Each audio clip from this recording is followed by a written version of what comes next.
I was the outgoing Education Minister. We were closing deals with Victoria. The Abbott government was scrambling to try and persuade the Victorians not to sign up with Labor and make us look successful. So they said on the 2nd of August 2013, like this is Mr Abbott said it, we will honour the agreements that Labor has entered into. We will match the offers that Labor has made. We will make sure that no school is worse off. I repeat that. Tony Abbott said, we will make sure that no school is worse off. That's what he said. No, Even in that promise, though, the Coalition was never promising to retain the Gonski funding model, only the quantum of money. Do you accept that? They have written a Bible, an Old Testament full of quotes where they said that you can vote Liberal and you will get the same things that Labor was offering. Fran, we know the background to this issue. They did no work on needs-based funding. They were happy to rely on the old decrepit Howard model of funding, which saw government schools in particular, but poorer schools not do as well as we believe they should.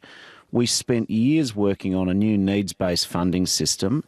We entered into agreements with the Catholics, with the independent schools, with 5 of the 8 states and territories.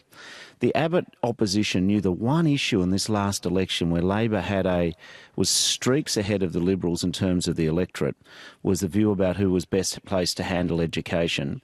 The Abbott opposition deliberately went to shut down this major point of difference by saying you can vote Liberal and you get the same deal as Labor.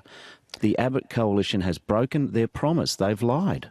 But not even Labor could promise no school would be worse off. The structure of Gonski is that some schools might lose a little and others would gain, and it's all about equalising. As the New South Wales Education Minister confirmed last week to us, when they implement it next year, 200 schools will be slightly worse off, 2,000 will be better off.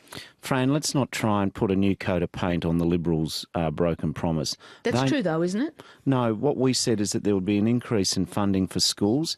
I was involved in the negotiations with the Catholics and with some of the other state jurisdictions. We were putting in a serious amount of money, not because money in itself fixes things, but because we want school communities to be better resourced. We wanted children to be able to have the extra electives and choices. Giving children a good education is the best thing a parent, a teacher or a government can do. The Coalition before the election deliberately said to the Australian people, doesn't matter who you vote for on election day, you get the same deal on education.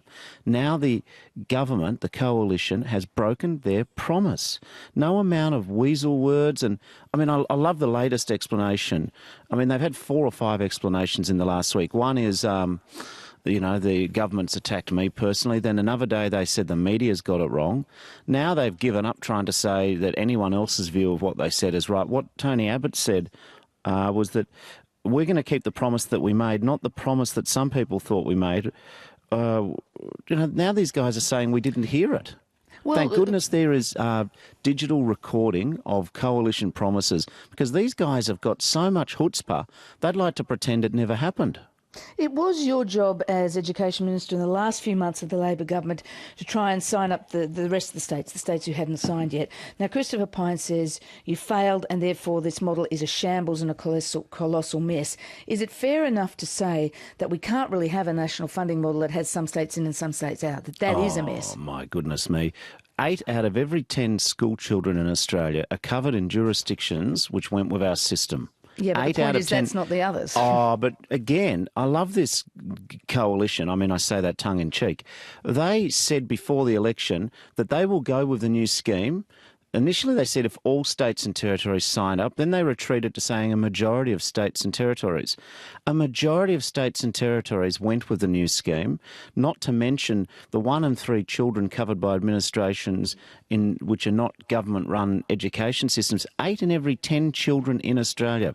There's 3.6 million kids being dropped off at school this morning by their parents, being taught by quarter of a million teachers. Everyone knows what happened. The Liberal Party agreed. They said you can vote Liberal or Labor, you get the same deal on education.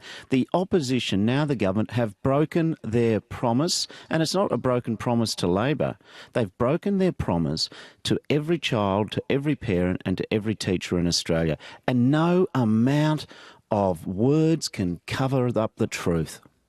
It's 9 minutes to 8 on breakfast. We're speaking with Opposition Leader Bill Shorten